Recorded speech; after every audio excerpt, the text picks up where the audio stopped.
It was a stormy night when Alicia stumbled upon the doll in a dimly lit antique store, hidden away in a forgotten corner of town. She couldn't explain it, but the doll's glassy, unblinking eyes seemed almost alive.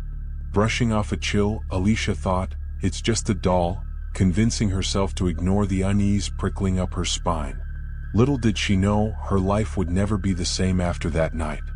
Once home, Alicia placed the doll on her bedroom shelf and decided to call it Anora. The next few days, strange things started happening. First, it was soft, whispering sounds that seemed to come from nowhere, interrupting her sleep. Then shadows flitted across her walls at night. She started finding the doll in odd positions around her room, as though it had moved itself. Her family thought she was overthinking, but Alicia noticed something disturbing. Anora's expression was changing day by day. There was a hint of a smirk where once there had been only a blank stare.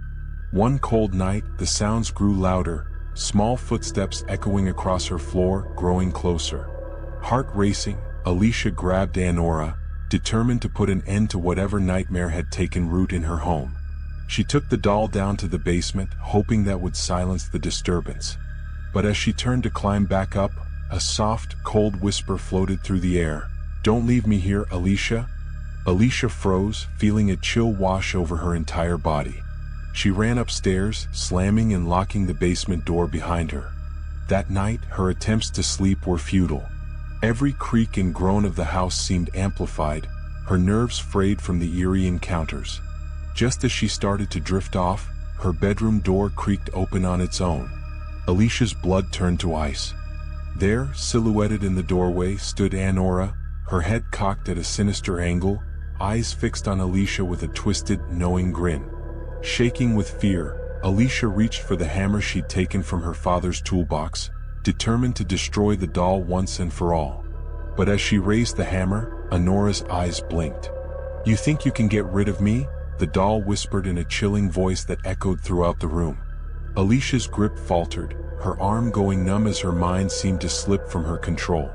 The room grew colder, shadows deepened, and in that moment, Alicia realized Anora was no ordinary toy. It was a vessel, something much older, much darker, housing a soul trapped in porcelain, desperate for a new host. The last anyone saw of Alicia was that night when she was seen heading down to the basement, clutching the doll with a blank, faraway look in her eyes. Days later, her family found only the doll, sitting alone in the corner of the basement, a dark, satisfied grin etched across its face. Alicia was gone without a trace.